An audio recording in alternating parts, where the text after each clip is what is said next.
Jamaah. Oh jamaah. Alhamdulillah jamaah masih di Islam itu Indah. Dan untuk jamaah yang baru bergabung hari ini kita sedang membahas tema wanita itu banyak ibaratnya. Waduh banyak banget ya ibaratnya. Mulai dari gelas kaca, tiang negara dan masih banyak lagi. Nah buat jamaah yang ada di rumah boleh siapin catatannya. Karena masih banyak banget nih ilmu yang bermanfaat terutama tentang wanita. Baik sebelum kita masuk lagi ke pembahasan saya mau ajak dulu jamaah untuk nonton dulu. Ini ada tayangan mengenai kenapa istri sulit minta maaf. Yuk kita saksikan sama-sama. Silakan. Saya lebih hilang fokus sama anaknya ya. Dia bingung aja liatin bapaknya. Bapakku kenapa sih ketawa-ketawa sendiri? Padahal bapaknya lagi di bawah tekanan. Tapi memang kayak gitu Bu, perempuan Bu. Emang iya Bu, ujung-ujungnya laki-laki yang minta maaf Bu. Oh iya lagi diakuin sebenarnya mereka tahu. Masya Allah. Baik Ustaz Syam. Nah ini katanya nih kita lanjutkan ya pembahasan kita wanita itu. Nah Rasulullah SAW katanya pernah mengibaratkan wanita itu adalah tulang rusuk yang kaku dan keras. Oh berarti tulang rusuk nih. Bengkok ya, oh iya benar juga. Nah ini apakah menandakan seorang wanita itu punya gengsi yang besar sehingga kalau misalnya ada masalah mau dia yang salah pun ujung-ujungnya laki-laki yang minta maaf. Nah ini mohon penjelasannya guru silakan. Baik, tapi guruku Ustaz Maulana Habib Muhammad, Mas Misdak, Mas Mikdad serta guru-guru kami yang dimuliakan Allah Subhanahu wa taala. Al-Qur'an surah An-Nisa ayat 19. A'udzu billahi minasy syaithanir rajim. يا أيها الذين آمنوا لا يحل لكم أن ترثوا النساء كرها ولا تعضلوهن لتذهبوا ببعض ما آتيتموهن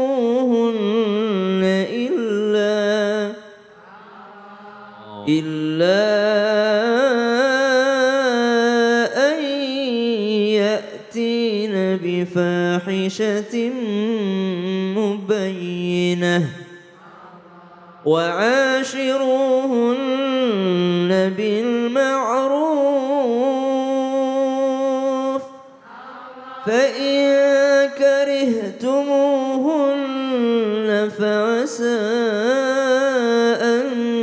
تكرهوا شيئا ويجعل الله فيه خيرا كثيرا.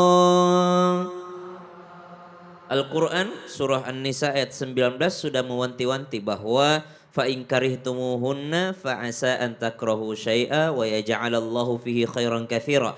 Sebengkok-bengkoknya seorang perempuan, sekurang-kurangnya akhlaknya seorang perempuan, sekurang-kurangnya agamanya, ilmunya seorang perempuan, semudi-mudinya perempuan, maka bisa jadi di dalamnya ada kebaikan yang besar bagi suaminya apabila sang suami bisa bersabar menghadapinya. Sehingga dari sahabat Abu Hurairah radhiyallahu an bahwasanya baginda Nabi besar Muhammad sallallahu alaihi wasallam bersabda, untuk saling bernasehatlah kalian semua dalam rangka kebaikan untuk para perempuan. Ittaqu fin nisa, saling takut bertakwalah kepada Allah Subhanahu wa taala dengan mengisinya dengan nasihat-nasihat kebaikan, karena sesungguhnya perempuan itu tercipta daripada tulang rusuk yang paling atas, yang paling bengkok, yang paling keras.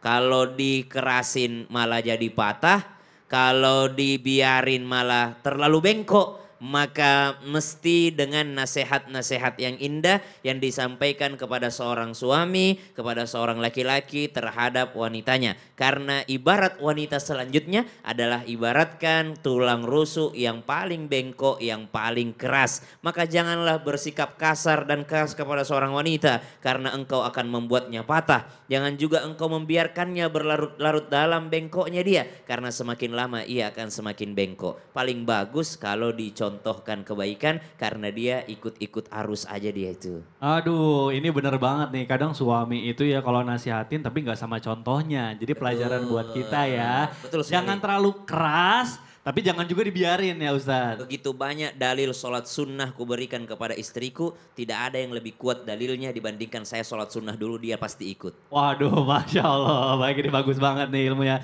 Terima kasih Ustadz Syam, boleh tepuk tangan dulu, Masya Allah. Baik jamaah, Masya Allah. Nah sekarang sudah ada Ustadz Maulana nih. Ya. Ustadz berarti mau nanya ya? Tapi ada Kenapa? Vicky dulu nih. Oh ada Titi dulu ya? Yuk kita saksikan dulu yuk tayangan berikut ini. Silakan. Kan perkenalkan nama ibu. Assalamualaikum warahmatullahi wabarakatuh. Waalaikumsalam warahmatullahi wabarakatuh. Perkenalkan nama saya Ibu Ngatemi dari Majelis Taklim Umidah Taqwa Pandansari, Sukoharjo, Lampung. Tepuk tangan dulu dong. Bu, saya mau nanya Bu. Ibu dulu waktu sama teman-teman masih ada rasa malu nggak kalau ngumpul-ngumpul? Enggak dong Ustadz, ngapain Kaget malu? saya. Teman-teman saya kan sudah tahu sifat watak saya. Wataknya gimana sih? Keras, terus nadanya ngomongnya juga keras. Nggak usah diperjelas, udah kelihatan. Udah kelihatan sifat aslinya. Jamaah! Yeay. Oh jamaah! Izin Habib dan Ustaz. Habib dan Ustaz Sam, Masya Allah, Tabarakallah. Wanita itu diibaratkan sebagai apa? Mahkota. Memiliki mahkota. Apa mahkotanya wanita? Rasa malu. Rasa malu. Semua agama punya akhlak. Dan akhlak agama Islam adalah malu. Wanita itu malu. Sifat malu itu bagus. Tapi paling bagus kalau sifat malu itu berada pada wanita. Sehingga malu itu bergandengan dengan keimanan. Al-hayau minal iman. Malu itu bagian daripada iman. Kalau tidak punya malu berarti tidak punya iman. Kalau imannya hilang berarti malunya hilang. Tidak boleh ini. Malu itu luar biasa. Maka ibu harus punya rasa malu. Ya, rasa malu. Kenapa? Wanita yang baik adalah yang bagus. Adalah wanita yang bagaikan kata Nabi, putri malu. Bunga putri malu. Pernah lihat bunga putri malu, Bu? Disentuh, betul tidak? Dipegang ada durinya. Kalau dicabut, kuat akarnya.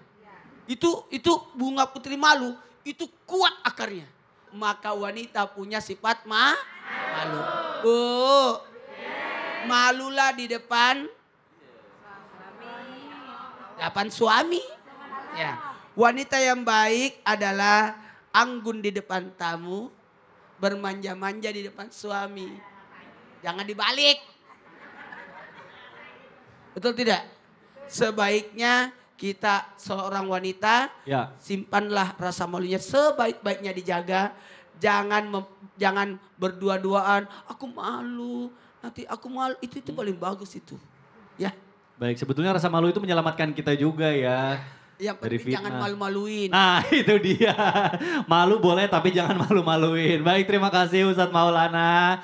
Baik jamaah, tadi guru kita Ustadz Maulana sudah bertanya sama jamaah yang ada di studio. Nah sekarang gantian saya akan kasih kesempatan untuk jamaah bertanya langsung sama guru-guru kita. Kita masuk dulu ke dalam segmen Tanya Dong Ustadz. Kami semua tanya dong Ustadz. Baik, untuk jamaah yang mau bertanya boleh coba Bu angkat tangannya Bu yang tinggi Bu. Biar saya pilih Bu. Baik, Ibu yang dari tadi paling semangat, paling ceria. Saya suka banget senyum terus nih. Boleh Bu kenalan dulu siapa namanya Bu, dari mana?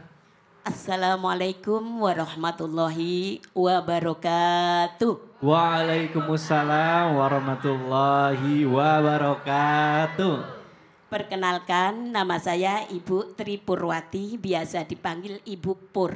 Oh baik Ibu Pur. Ibu pasti anak ketiga dari 3 bersaudara. Betul Ustaz. Baik. Saya dari Majelis Taklim Umidah Taqwa Pandansari, Sukoharjo, Lampung. Lampung, ih keren banget dari Lampung. Izinkan saya bertanya sama Habib Muhammad. Wah, Ibu tahu aja yang ganteng, baik Ibu. Silakan Ibu mau bertanya. Assalamualaikum Habib. Waalaikumsalam. Emang benar katanya wanita itu belum, pertanyaannya belum. wanita itu diibaratkan sebagai fitnah. Maksudnya gimana itu Habib? Mohon fitnah yang besar Habib. Saya mohon penjelasannya. Terima kasih. Sebelumnya saya ucapkan kepada Habib Muhammad. Saya akhiri, wallahul muwafiq ila aqwamit thoriq. Wassalamualaikum warahmatullahi wabarakatuh. Waalaikumsalam warahmatullahi wabarakatuh. Baik Ibu, mic-nya boleh saya? Terima kasih ya Bu. Habib mohon dijawab langsung, silakan Habib Muhammad. Baik, ma taraktu ba'di finnasi fitnatan ala rijal adarram minan nisa. Ada hadis daripada Rasul Shallallahu Alaihi Wasallam, tidak aku tinggalkan atau sepeninggal aku di tengah-tengah manusia suatu fitnah yang lebih berbahaya di antara laki-laki minan nisa, yaitu dari perempuan. Artinya perempuan ini diibaratkan fitnah. Maksudnya bagaimana? Nah di sini sedikit kita bahas. Di sini melalui hadis ini banyak orang yang salah mengerti.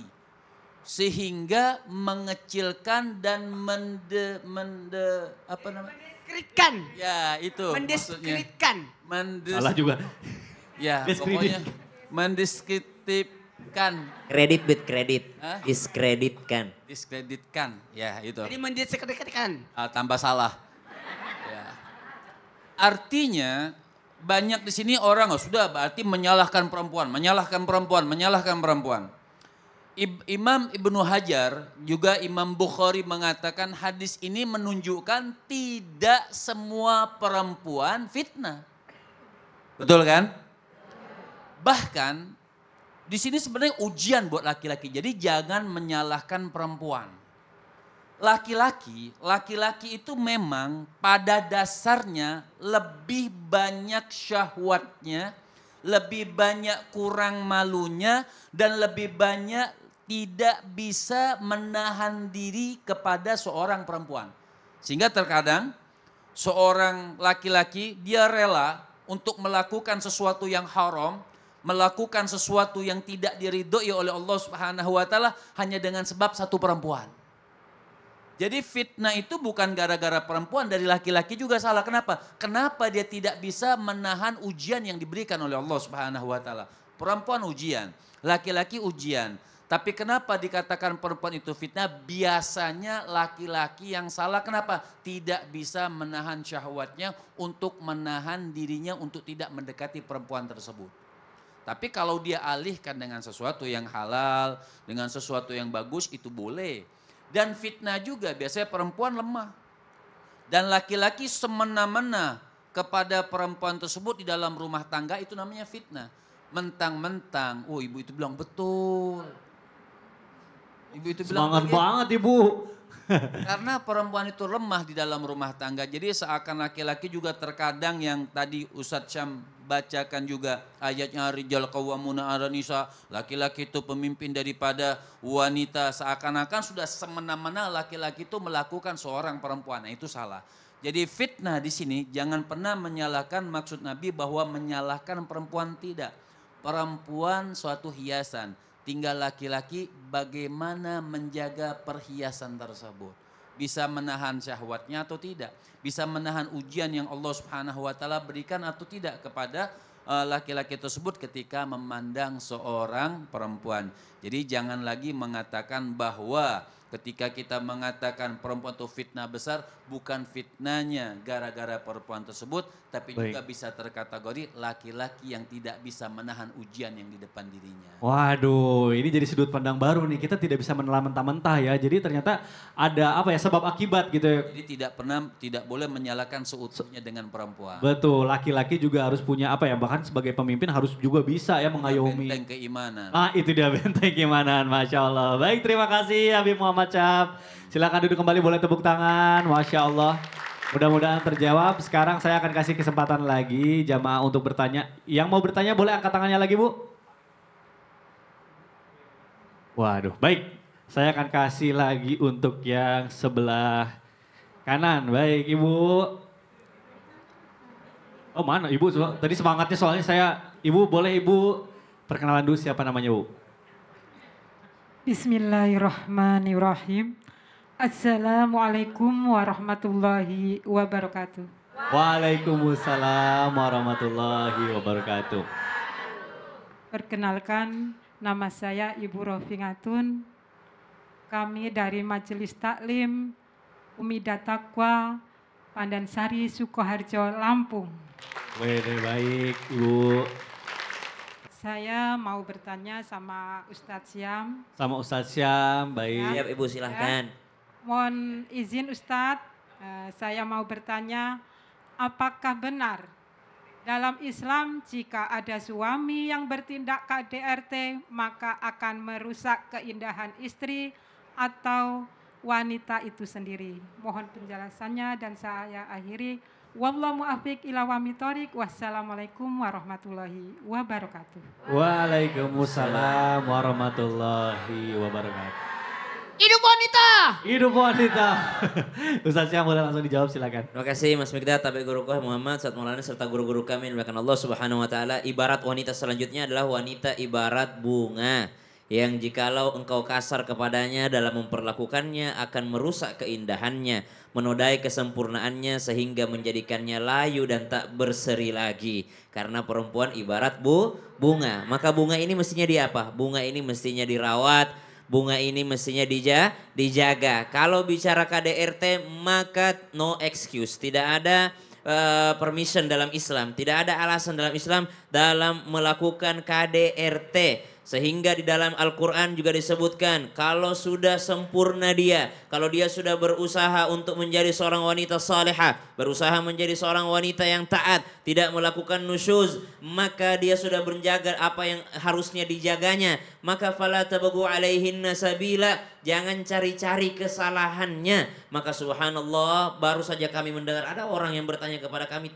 merasakan KDRT itu sendiri. Subhanallah, bukan hanya fisiknya yang sakit Bu, ternyata tapi mentalnya sakit. Sehingga satu, trauma sama laki-laki. Kalaupun berhasil berpisah dengan laki-laki yang sakiti dia, itu traumanya panjang itu, subhanallah. Dilamar sama laki-laki dia takut, bahkan nanti kalau dia punya anak, subhanallah, akhirnya dia ketakutan ketika ada yang melamar anak perempuannya, akhirnya suudzon sama orang, curiga sama orang, gampang curiga sama orang, menganggap semua laki-laki itu sama. Kenapa? Karena sudah dirusak oleh seorang laki-laki yang melakukan kekerasan dalam rumah tangga. Maka mestinya seorang laki-laki menjadikan dirinya tolak ukur, karena perempuan bukan hanya bunga. Tadi di awal disebutkan al-mar'atu kal mir'ah, bagaikan cermin. Kenapa? Laki-laki kalau mau bercermin, lihatlah bagaimana perlakuannya terhadap istrinya. Ketika seorang laki-laki baik kepada orang lain, tapi yang dilihat bukan kepada orang lainnya, tapi yang dilihat adalah bagaimana perlakuannya terhadap istrinya. Banyak orang di luar rumah mampu ramah kepada orang, mampu siap, baik, siap, oh ya terima kasih, minta maaf, mohon izin. Tapi kepada istrinya dia berlaku kasar. Maka ukuran akhlak seseorang itu diukur bagaimana perlakuannya terhadap Masya istrinya. Allah. Ini kadang suka kebalik-balik nih Ustadz Syam. Sama orang gitu ya baik banget, tapi istrinya diajak berantem gitu sama pasangannya. Itu gak boleh ya? Ini masih mencari pujian dari orang. Waduh, ini merasa tertampar nih. Jadi pengen dipuji sama orang lain ya. Padahal yang paling harus dilakukan secara baik-baik itu adalah keluarga. Kadang-kadang istri kan tidak memuji kita. Nanti kita dipuji itu pada saat sudah meninggal. Waduh, innalillah. Enak aja. Biasanya begitu. Baik, terima kasih guruku Satya. Mudah-mudahan terjawab ya Ibu. Baik, satu pertanyaan lagi. Silakan Ibu yang mau bertanya, boleh angkat tangannya. Oke. Baik, tadi sebelah kanan sudah, sekarang sisi sebelah kiri. Ibu boleh. Silakan perkenalan dulu ya Bu, namanya siapa, dari mana? Bismillahirrahmanirrahim. Assalamualaikum warahmatullahi wabarakatuh. Waalaikumsalam warahmatullahi wabarakatuh. Perkenalkan, nama saya Ibu Suci dari Majelis Taklim Umida Taqwa Pandansari Sukoharjo, Lampung. Silakan Ibu boleh pertanyaannya. Izin bertanya nanya sama siapa? Ustadz Habib. Ustadz Habib, baik. Ustadz Habib. Bapak Ustadz. Ya, silakan Ibu. Silakan Ibu. Begini Habib, seorang istri diibaratkan pakaian untuk menutupi aib suami. Tapi kalau suami malah membongkar aib istri, Waduh. hingga istri malu. Iya. Apa yang harus dilakukan istri, Habib?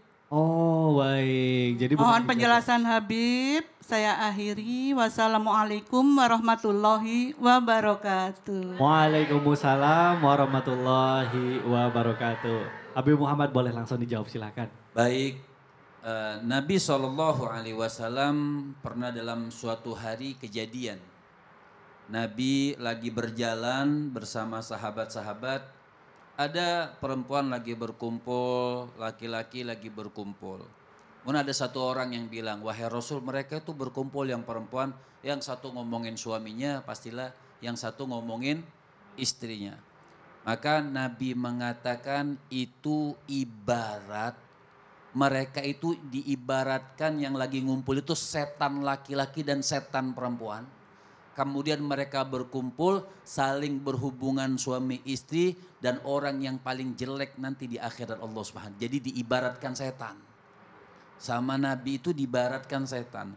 Bahkan dalam hadis yang lain Rasul Shallallahu Alaihi Wasallam mengatakan sejelek-jeleknya suami, para suami yaumal qiyamah, manzilatan yaumal qiyamah, sejelek-jeleknya seseorang suami itu nanti kedudukannya di akhirat Allah Subhanahu wa taala di hari kiamat, suami yang membongkar apa yang pernah terjadi terhadap istrinya. Itu sejelek-jeleknya laki-laki. Masya Allah, ini tidak ada manfaatnya. Apa yang harus manfaat? Kita harus, walaupun memang kita mungkin ada kelas atau mungkin ada suatu emosi dengan istri atau istri emosi dengan suami. Apa yang dilakukan? Masing-masing menutupi aibnya.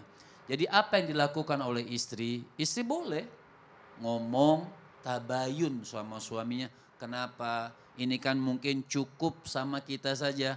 Tidak perlu aib ini keluar, bahkan mungkin mertua pun dah harus tahu. Ibu dari suami tidak harus tahu, ibu dari istri tidak harus tahu, ayah dari suami tidak harus tahu, ayah dari istri tidak harus tahu. Jangan semuanya ngadu. Akhirnya si mertua benci dengan menantu, akhirnya tidak jadi suatu keharmonisan di dalam rumah tangga. Jadi apa yang dilakukan oleh istri? Mungkin nggak minta maaf dulu nggak jadi masalah, karena orang minta maaf itu nggak harus bersalah. Tapi minta maaf, kenapa kau bisa omongkan ini keluar? Aku sebagai seorang istri. Betul. Jadi ngomong yang baik-baik kepada suami. Betul. Kalaupun suami tidak mau menerima juga, biasakan laki-laki, masya Allah kadang-kadang kan otaknya lebih berjalan dengan hawa nafsu marahnya. Iya betul. Itu akan mudah-mudahan suaminya mendapatkan hidayah itu. Amin. Kadang sekarang Bib kan kalau dulu zaman dulu yang ngadunya sama mertua atau sama keluarga, sekarang ngadunya ke sosial media. Jadi semua orang tahu lebih banyak. Lebih banyak lagi yang tahu, masya Allah. Itu Masya. sesuatu yang tidak bermanfaat. Paling bagus itu ngadunya kepada Allah. Waduh, ini catatan buat kita semua. Baik, terima kasih Habib Muhammad Syahab. Mudah-mudahan terjawab. Boleh tepuk tangan dulu, Bu. Baik jamaah yang ada di rumah, jangan kemana-mana, kita akan lanjutkan lagi. Nanti masih dalam pembahasan wanita itu banyak ibaratnya, tentunya di Islam itu indah, tetapi Islam tidak. Jamaah, oh jamaah, alhamdulillah.